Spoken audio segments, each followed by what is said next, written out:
Press दिला तुम्ही बघू शकता का मी बोंबील फ्राय करून घ्यायला लागले, कारण आधी मी भिजायला घातले होते बरं का. स्लो करते गॅस. आणि मेथीची भाजी आज तुम्हाला वेगळी पद्धत दाखवते बरं का. तुम्ही पाहू शकता. आता लसूण असं नाही, हे बोंबील मधली मेथीची भाजी करायची. आज तुम्हाला वेगळी पद्धत दाखवणार आहे मी. मस्त असं फ्राय कडक होऊ द्यायच्या चांगले. तुम्ही बघू शकता असे लालसर भाजायच्या. आज एकदम वेगळी पद्धत दाखवणार आहे तुम्हाला.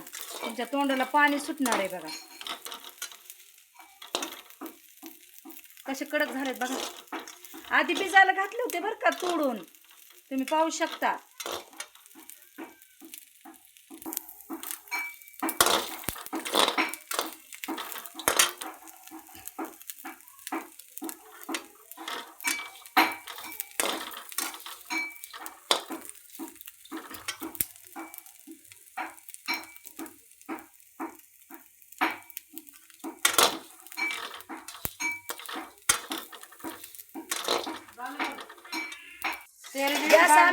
गॅस बंद केलाय बघा. तुम्ही बघू शकता. आता काढतोय बरं का बाजूला.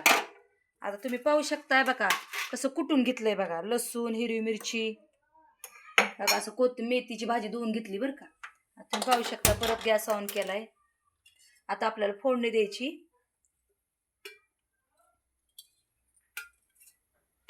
बोंबीलची भाजी मस्त मेथीची भाजीची मध्ये बरं का.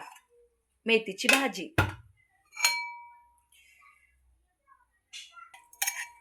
बघू शकता.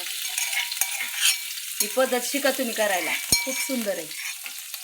भाकरी बरोबर तर खूप सुंदर लागतं बघा. आधीच बोंबील फ्राय करून घेतले बघा. तुम्ही पाहिले.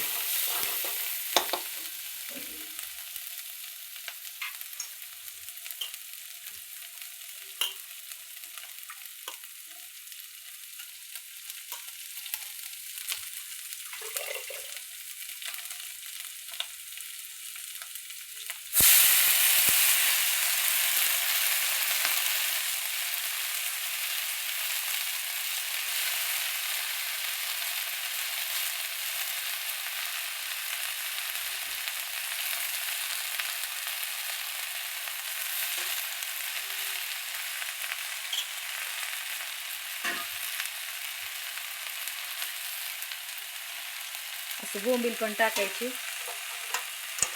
आता आपल्याला मीठ टाकायचं, कारण हे सगळं जीव द्या. कारण हिरव्या पाले भाजीचा आधीच मीठ नाही टाकायचं, कारण ते सगळं सुचून भाजी जरा होऊ द्यायची, मग मीठ टाकायचं.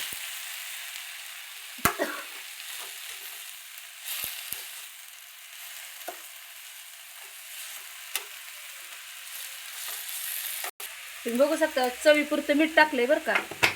जास्त पण नाही टाकायचं, नाही तर ते खारट होतं. बघू शकता. हा एकजीव करायचा. मीठ टाकलंय बघा.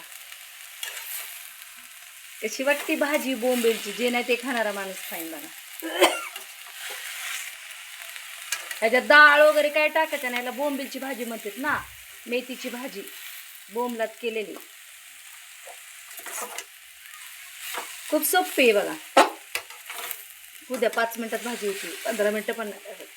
प्लेट झाकली बरं का, कारण ते बोंबील शिजलं गेलं पाहिजे. आपण फ्राय केलंय पण थोडंसं शिजलं पाहिजे.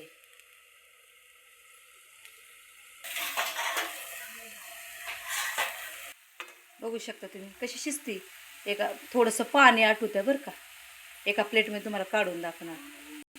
तुम्ही बघू शकता सगळं पाणी आटलं आहे बघा. बघू शकता तुम्ही. थोडंसं राहिलंय बघा. त्याला काहीच वेळ लागणार, कारण बोंबील शिजलं पाहिजे ना. एका प्लेटमध्ये काढून दाखवणार. तुम्ही बघू शकता. एका प्लेटमध्ये काढले बघा कसं शिजलंय बोंबील. हे बघा. तुम्ही पाहू शकता कशी झाली मेथीची भाजी बोंबलात केली बघा. तुम्हाला माझी ही रेसिपी आवडली असेल तर माझ्या चॅनलला शेअर करा, लाईक करा. थँक्यू. धन्यवाद. देशूला आमेन.